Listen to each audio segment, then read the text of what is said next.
High drama మధ్య జరిగింది. వధువు మెడలో వరుడు తాళి కట్టే సమయానికి పోలీసులు ఎంటర్ అయ్యారు.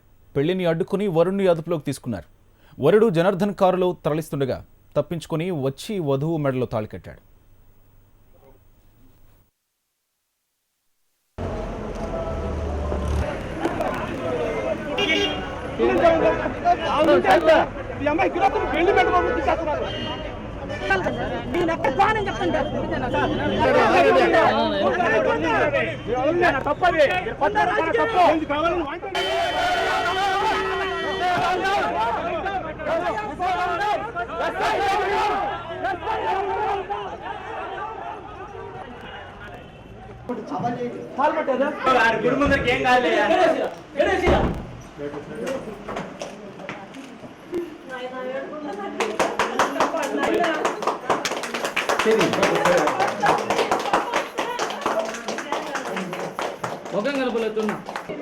నేను తప్పు పని చేసుకోవడం కాదు, మా గురించి విచారించిన అడ్రస్ మొత్తం ఇస్తాను మీకు.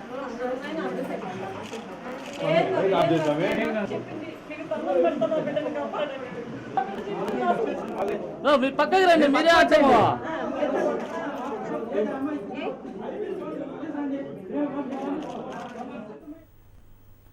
నెల్లూరు జిల్లా వెంకటగిరికి చెందిన జనార్దన్ మరదలు పద్మను కొంతకాలంగా ప్రేమిస్తున్నాడు.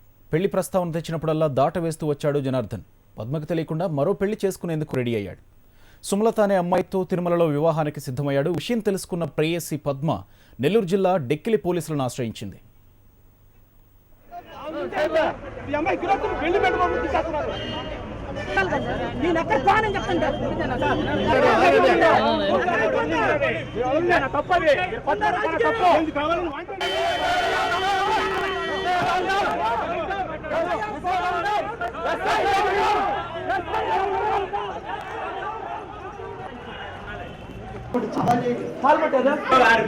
ఏం కాదు.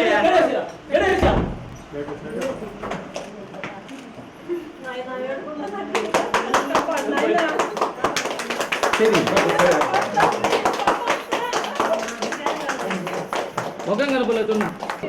నేను తప్పు పని చేసుకోవడం కాదు, మా గురించి విచారించిన అడ్రస్ మొత్తం ఇస్తాను మీకు.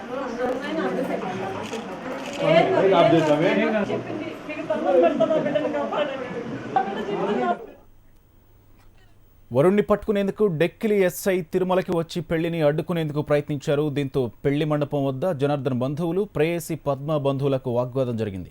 చివరికి జనార్దన్ను అదుపులోకి తీసుకుని స్టేషన్కు తరలిస్తుండగా తప్పించుకుని సుమలత మెడలో తాళి కట్టాడు జనార్దన్.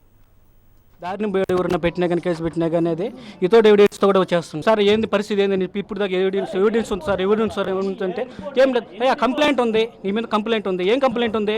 దారిని పోయాడు కూడా రాయిస్తుంటాడు. ఏమని ఇంతమంది చెడి చేసినాడు, ఇంతమంది చెడిపేసినాడు, ఇంతమంది చేసిపోయినాడు అని చెప్పేసి అవన్నీ ఎవిడెన్స్కి తీసుకుంటారు. నేను ప్రేమించలేదా, కేవలం ఏంటంటే మా తమ్ముడు సిస్టర్ కాబట్టి అమ్మాయిని దగ్గరుండి హాస్పిటల్లో చూపించిన మా తమ్ముడు పెళ్లి చేసుకున్నాడు. దానివల్ల కూడా అమ్మాయిని చూపించడానికి కారణం.